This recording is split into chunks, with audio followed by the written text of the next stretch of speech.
What up, y'all? It's Mr. Downtown Ray Melo. You're listening to the Entertainment Report on iHeartRadio, live from Orlando for Thursday, September 1st, 2022. Delivering some major stories and trends going on in the world of entertainment and beyond. You can follow the show on Facebook, Twitter, or Instagram. Facebook.com/The Entertainment Report with Ray Melo. That's RAYMELO. On Twitter at The Enter Report, or on Instagram at The Entertainment Report. You can listen to the show anytime you want on iHeartRadio. Just go to iHeart.com or your iHeart phone app, search for The Entertainment Report, and it'll take you to the page.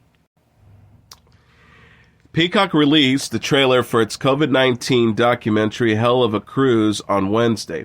The film premieres September 14th on the streaming service. Hell of a Cruise investigates the January 2020 Diamond Princess cruise ship that was quarantined when a passenger tested positive for COVID-19.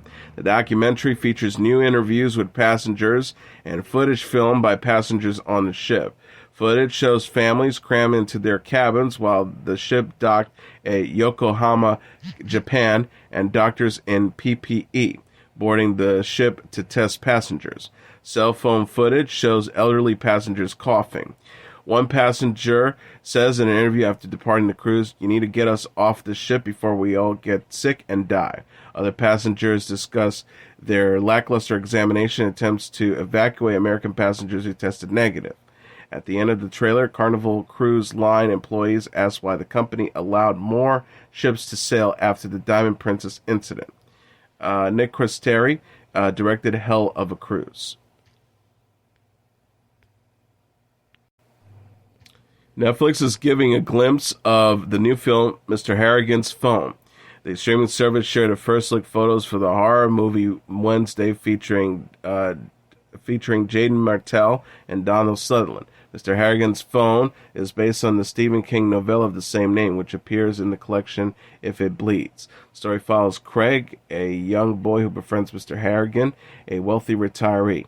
After Mr. Harrigan dies, Craig discovers he can communicate with Mr. Harrigan's via his old phone. Martell and Sutherland play Craig and Mr. Harrigan respectively. Corby Howell-Baptiste and Joe Tippett also star. Mr. Harrigan's Phone is written and directed by John Lee Hancock and produced by Jason Blum, Ryan Murphy, and Carla Hacken. King praised the adaptation in a tweet on August 12th. The author wrote, I've seen a close to the finished cut of Mr. Harrigan's Phone, written and directed by John Lee Hancock, and something short of brilliance. Donald Sutherland, Jaden Martell, Netflix this fall. Mr. Harrigan's Phone premieres October 5th on Netflix. Nicolas Cage has been tapped to star in the upcoming comedy film Dream Scenario from the production company A24. Deadline first reported Tuesday that Cage is set to lead the film, giving the often serious actor an additional chance to show off his comedic skills. Plot details regarding Dream Scenario remains almost completely under wraps, other than the film being confirmed to be additional actors have yet to be attached to the project. Dream Scenario will be directed by Christopher Borgli, who also wrote the script. Borgli is coming off his directorial debut at the Cannes Film Festival with Sick of Me, a dark comedy that's received mostly positive reviews. Beyond the camera, Dream Scenario will be produced by another unlikely name in the comedic space, A24 mainstay Ari Aster. Aster, who signed a TV deal with A24 in 2021, is best known for directing the critically acclaimed horror films Hereditary and Midsummer, the latter of which serves as a breakout film for actress Florence Pugh. Aster will produce Dream Scenario along with Lars Kunsden, who he helms films with under the Square Peg banner. Dream Scenario will mark the fourth team-up between A24 and Square Peg, following Hereditary, Midsummer, and Aster's soon-to-be-released third film, Disappointment Boulevard, a comedy horror starring Joaquin Phoenix and Nathan Lane. For Cage, Dream Scenario adds another feather in his cap for what has been a resurgent year for the veteran actor. Known for films such as Leaving Las Vegas, Con Air, Face Off, and the National Treasure series, Cage most recently appeared in The Unbearable Weight of Massive Talent, released this past April.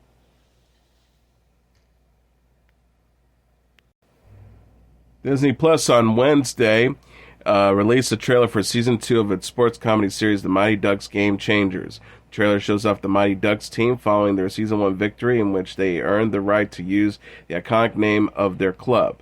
As the offseason begins, the show follows the team led by Coach Alex, played by Lauren Graham, as they attend an ice hockey summer camp in Los Angeles run by former NHL star Colin Cole, played by Josh Duhamel.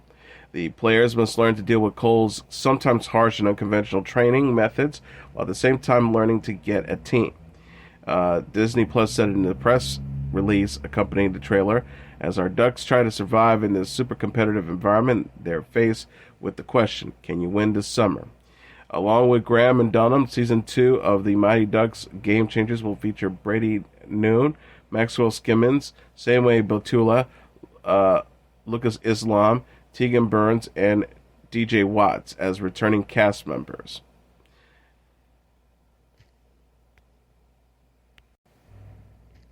The BFI London Film Festival on Wednesday announced a full lineup of films that would be having their world premieres during the upcoming festivities.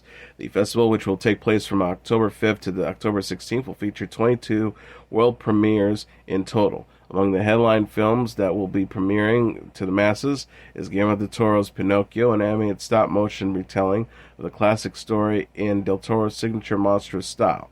The film is one of 3 Pinocchio projects that will be released in 2022.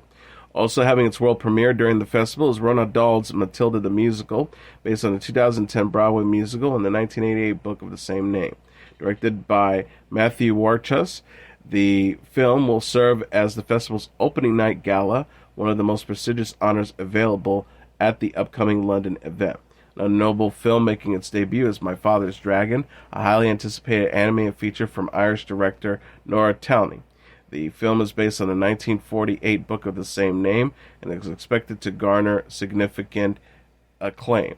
Screenwriter Dionne Edwards will also be making her directorial debut with Pretty Red Dress, which will follow a South London family and how their lives seem to revolve around an unexpected piece of clothing. The film stars West End theater standout Alexandra Burke. Another directorial debut will be Cluns Loder from Neil Maskela. The upcoming comedy stars British mainstays Jenna Coleman and Tom Rourke. While the festival's main headlines features films, there are also episodic television shows that will premiere as well. Notably, the Western romance series The English, starring Emily Blunt, will be shown to the world for the first time at BFI. The show will be produced by the BBC and Amazon Studios. The ITV series A Spy Among Friends stars Guy Pearce as a M16 double agent, and Amazon comedy series Mammals, starring James Corden and Sally Hawkins, will also have their premieres.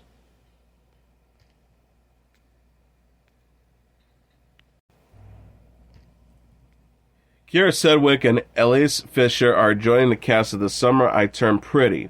Variety reported Wednesday that Sedgwick and Fisher will have recurrent roles in Season 2 of the Prime Video series. Deadline confirmed the news.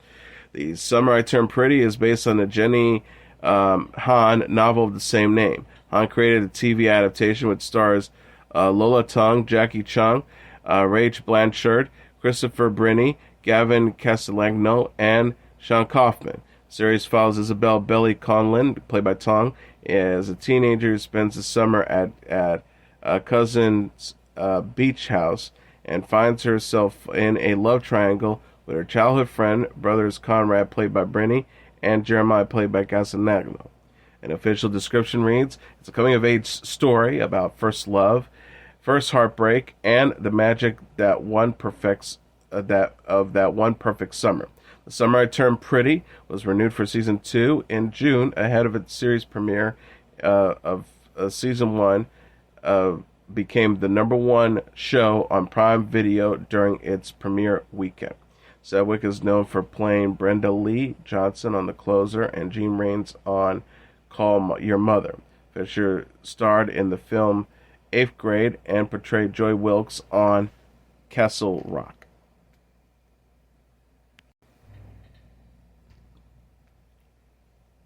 Max said Wednesday that Harley Quinn has been renewed for a fourth season on the streaming service. The announcement comes just ahead of the season 3 finale of the adult animated series, which will air on September 15th. However, season 4 will not occur without a shakeup. And HBO Max also said that Sarah Peters will take over as showrunner from creators Justin Halpern and Patrick Schumacher. Peters, who has worked as a writer for the show since its first season, was promoted as executive producer. Halpern and Schumacher said in a joint statement, "We are ecstatic that HBO Max wants the story of Harley and Ivy to continue, and we are equally thrilled that this next season will be in great hands with Sarah Peters as our showrunner and Cece Arovich overseeing animation production, as they have both greatly influenced the show with their brilliance since the beginning."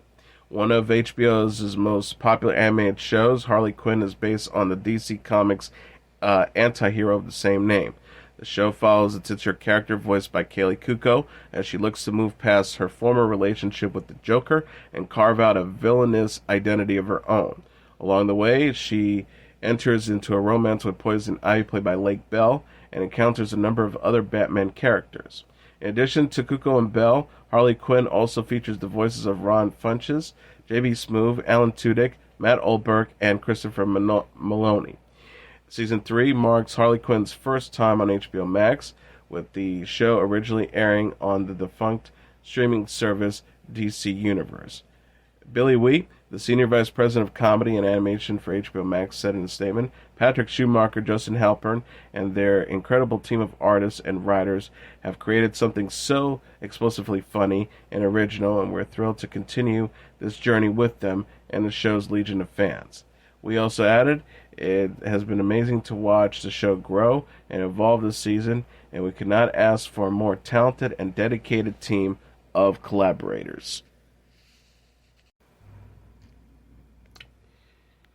Netflix is giving a glimpse of Cobra Kai Season 5. The streaming service shared a clip for the season Wednesday featuring Ralph Macchio and Yuki Okamoto. The preview shows Daniel LaRusso, played by Macchio, train with his former rival Chozen Takuchi, played by Kiyomoto. Chozen fills in Daniel on King Sung-young, a martial arts master whose controversial style Terry Silver, played by Thomas Ian Griffin, is now trying to emulate. Chozen tells Daniel, "King Sung-young's style is based on deception. No honor, no mercy. If Silver is a student of Master King, we must be careful. All direct attacks will be recognized." Daniel says of Silver, "I don't want to attack him. I want to expose him." Chozen responds, "To catch Serpent, you must think like Serpent. We will use his style against him." Netflix previously released a clip that shows Silver Griffin recruit Kim's daughter, Sensei Kim Dong-young, played by Alicia Hannon Kim. Cobra Kai is a sequel series to the Karate Kid film released in the 80s. William Zabka, Courtney Hengeler, Oxo Maduena, Tanner Buchanan, Mary Mouser, and Jacob Bertrand also star.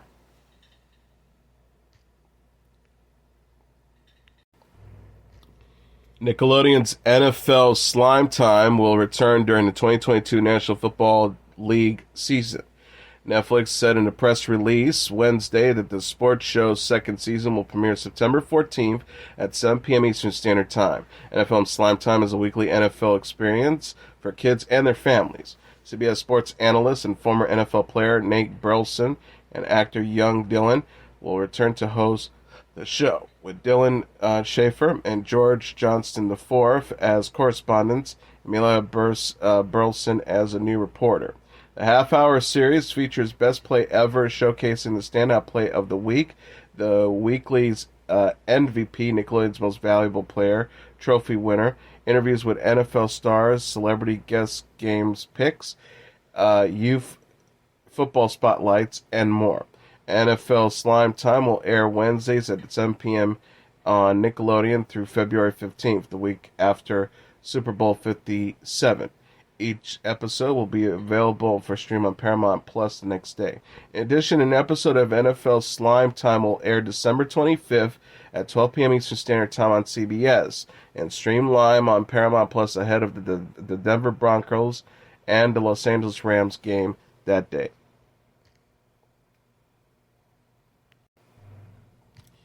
Leonardo DiCaprio and Camila Morrone have called it quits on their relationship.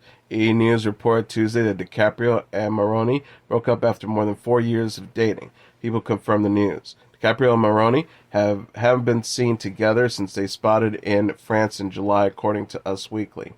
A source says DiCaprio has been attending events and going on vacations without Morrone, from the Care Gala to the UNICEF Gala to St. Tropez.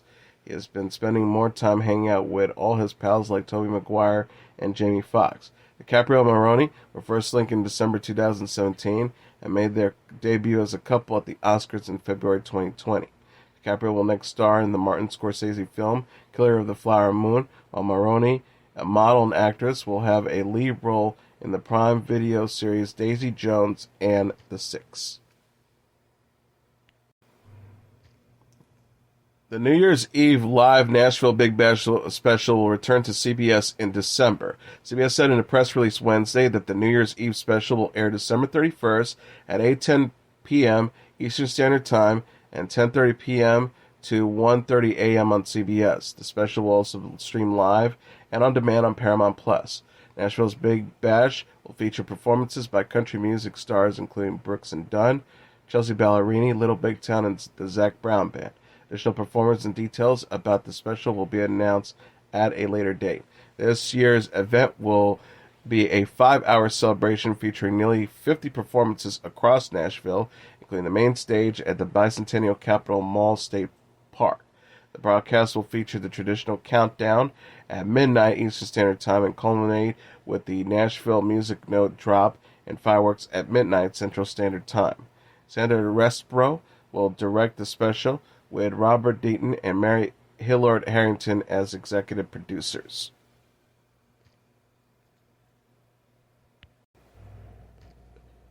The BBC Wednesday announced a lineup of celebrity guest judges that will appear on the upcoming season of RuPaul's Drag Race UK Season 4. The 14 guests will perform their hosting duties alongside RuPaul, who is joined in the British version of Drag Race by Graham Norton, Alan Carr, and Michelle Visage. Among the guests are some of the most famous faces in British pop culture. This includes actress Hannah Waddingham, whose appearance in the first 2 seasons of the Apple TV Plus comedy Ted Lasso made her globally recognized. Waddingham said in a statement, "I'm ecstated to be joining the Drag Race UK panel as a guest judge. Drag Race is all about passion, dedication, and love for their craft. Big kissings, Waddingham off." Also added to the lineup is singer-songwriter Boy George, known for his work with the band Culture Club and his smash hit Karma Chameleon. George said, "Drag Race is such a phenomenon and it has unleashed intense creativity and debate. RuPaul has made the concept of drag into a household name. I'm part of the drag daisy chain. Every nice drag queen is my sister and the rest are second cousins. It was a lot of fun being part of the show." George is not only the only iconic UK singer joining the panel either. Former Spice Girls star Mel B, known for her previous work as a judge on America's Got Talent, were among the guests as well. Mel B says, "I love the outfits and the performance. I love it when things go wrong, even when things go wrong. For me, that big moment are whether the queens are praised, and you could see that they really embrace what Ru says. I'm so excited to be a part of it all and see what spice they bring on the runway." Singer FKA Twigs, who has recently been receiving further recognition after releasing recent mixtapes earlier this year, will also be among the guests.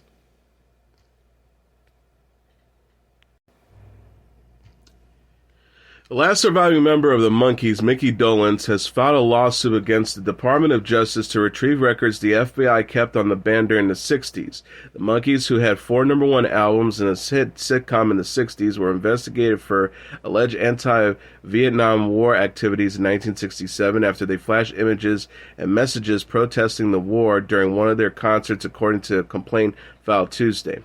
Dolenz is suing for the complete case file after a heavily reacted portion was released to the public in 2011 that included testimony from an informant who attended the 1967 concert.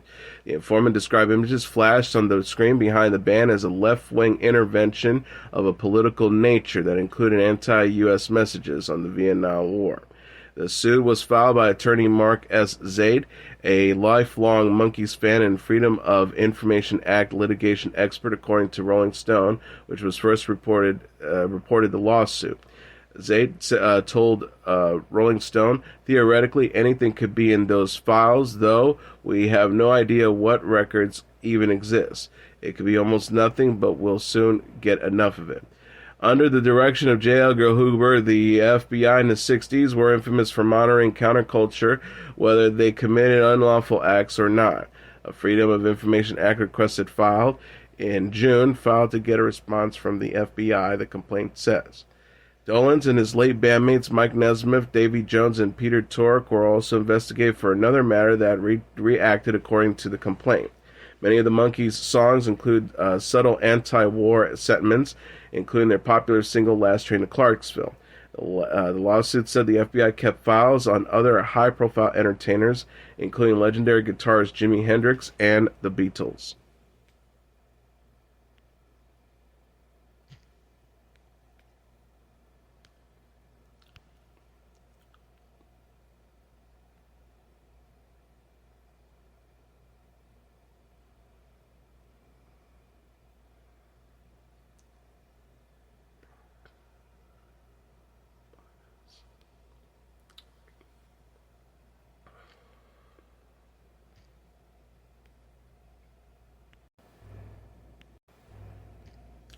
Singer Bjork has released a cover art for her upcoming 10th studio album, Fossora. The native of Reykjavik, Iceland, posted the cover on her Instagram page, which featured Bjork clad in a teal-blue jumpsuit surrounded by abstract imagery. The singer also wrote in the post about her creative process and thoughts behind the album. She said, "Each album always starts with the feeling that I tried to shape into sound. This time around, the feeling was landing after my last album, Utopia, which was all island in the clouds, element, air, and no bass on the earth, and digging my feet into the ground." Bjork says that the album paid tribute to the common human experience of quarantining away from loved ones during the last 2 years. She added, "My new album, Fossora, is about that. It is a word I made up. It's a feminine of the Fossora, digger, delver, ditcher. So, in short, it means she who digs into the ground." Bjork announced the album earlier in August as a follow-up to her 2017 album Utopia. It is slated for a September 30th release date. The singer revealed in a recent interview with The Guardian that the album also serves as a tribute to her mother, who passed away in 2018.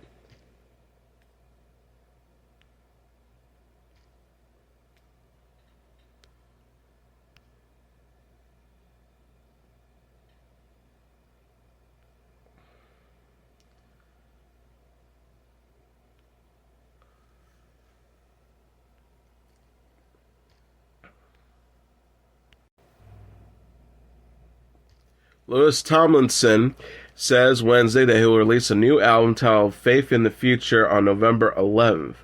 The singer wrote on Twitter, "I'm so excited to finally tell you that my new album, Faith in the Future, is out November 11th. After living with this album for a while, I can't wait for you to hear it all. Thank you for allowing me to make the music I want to make." The project is Tomlinson's second studio album and will feature 14 songs. He has previously announced just weeks ago that the album was finished. His first solo studio album, Walls, was released with mixed reviews in 2020, but charted very well, peaking at number 9 on the Billboard 200 charts.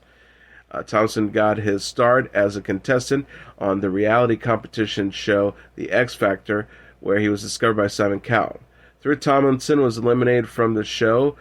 Cowell paired him with Niall Horan, Harry Styles, Liam Payne, and Zayn Malik to form the boy band One Direction. The band achieved global superstardom, selling over 7 million records worldwide and becoming one of the most recognized boy bands ever. They have also played some of the highest-grossing concerts in history, according to Billboard. One Direction split up in 2016, with Tomlinson and the rest of the members going their separate ways. And finally, Ariel Levine received the star on the Hollywood Walk of Fame on Wednesday as she celebrated the 20th anniversary of her debut album. Levine's Let's Go was released on June 4th, 2002, and she had been nominated for 8 Grammys throughout her career. During her speech in front of Amoeba Music in Los Angeles, Levine thanked her family and friends for supporting her, and music producer L.A. Reid for discovering me at 15 years old, just a kid from a small town in Ontario, Canada, and he believed in me.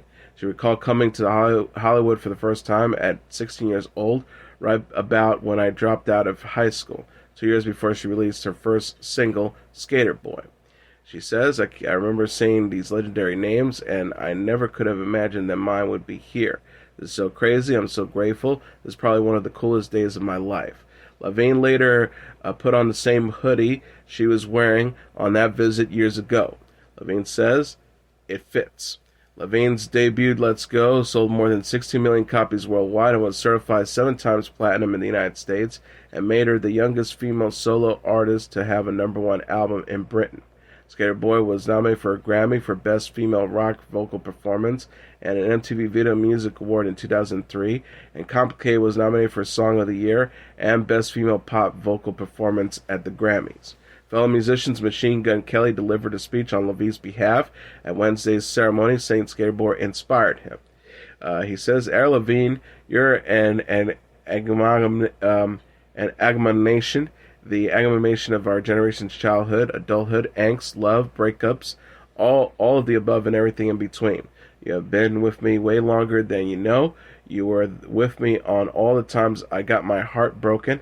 Your music was in my headphones. You're an inspiration for a generation of kids like myself who wore baggy jeans and skated and didn't fit into what MTV's version of what the girls wanted. And as your entertainment report for Thursday, September 1st, 2022, I'm your host, Mr. Downtown Ray Melo. I'll be back tomorrow to deliver some major stories and trends going on in the world of entertainment and beyond. You can follow the show on Facebook, Twitter, or Instagram. Facebook.com/The Entertainment Report with Ray Melo. That's RAYMELO. On Twitter at The Enter Report, or on Instagram at The Entertainment Report. You can listen to this episode or any previous episodes of The Entertainment Report anytime you want on iHeartRadio. Just go to iHeart.com or your iHeart phone app, search for The Entertainment Report, and it'll take you to the page. Good night, and God bless you all.